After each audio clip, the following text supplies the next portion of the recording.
c'est en forgeant qu'on devient forgeron. C'est en patouillant qu'on devient papillon. Non, c'est en lisant qu'on devient liseron. Et nous liserons jeunesse, c'est maintenant sur Radio Laser. Bonjour à toutes, bonjour à tous. Je retrouve aujourd'hui Sophie qui nous emmène à la rencontre du grand méchant loup. Je ne sais pas. Tout à fait. Effectivement, c'est un album qui s'appelle Ouvre cette porte. C'est de Yannick Robert aux éditions Albin Michel Jeunesse. Donc Ouvre cette porte, c'est déjà une bulle en soi pour montrer que c'est ce loup qui est sur la couverture qui parle. Sur la page de garde, on a une porte.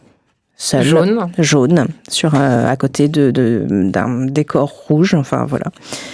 Et puis l'histoire commence comme ça, une grosse patte de loup qui vient toquer à la porte jaune, toc toc du coup. Et derrière ça répond non et non, je n'ouvrirai pas. On voit ce loup qui regarde la porte, qui s'agace assez rapidement. Gare à toi, gras. Tu peux bien montrer les dents, tu ne mettras pas un pied dedans. Et donc là, le loup est surpris, il s'attendait à pouvoir rentrer tranquillement et ce n'est pas si simple. Alors il va tenter de ruser, j'ai une galette et un pot de beurre. Ou alors, je suis un petit chevreau. Mais bon, il se prend des réponses, des tacles assez violents de ce personnage de l'autre côté de la porte. Et ta sœur, petit chaperon, va voir ailleurs.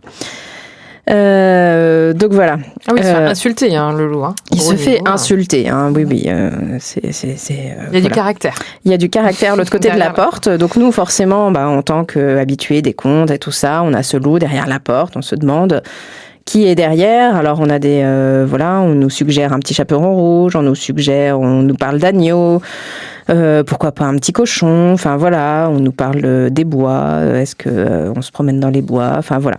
Et puis il y a ce jeu de cadrage qui nous montre ce loup qui s'acharne littéralement sur cette porte, il essaye de tourner la poignée, ça veut pas, il tape dessus, il s'énerve, il crie, il dit qu'il va souffler, mais non, il ne souffle pas finalement, puisqu'à chaque fois il se prend des réponses négatives et on ne veut pas lui ouvrir, donc il est très impatient ce loup, il est très furieux.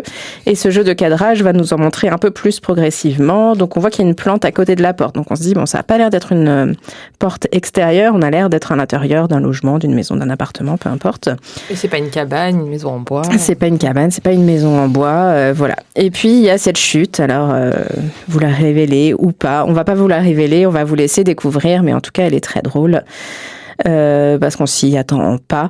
Elle est assez originale et puis du coup elle nous sort aussi de tout ce contexte de conte. Le loup devient un personnage beaucoup plus classique, ordinaire, humanisé un peu.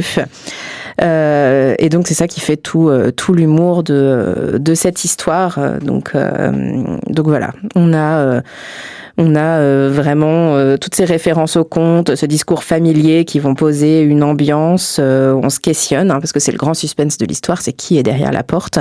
Et puis on voit ce loup aussi en colère. Donc voilà, ça nous fait... c'est un petit moment assez court, l'histoire est assez courte, assez simple, mais du coup c'est vraiment bien mené. Et puis avec, comme je le disais, ce jeu de cadrage qui est assez intéressant aussi.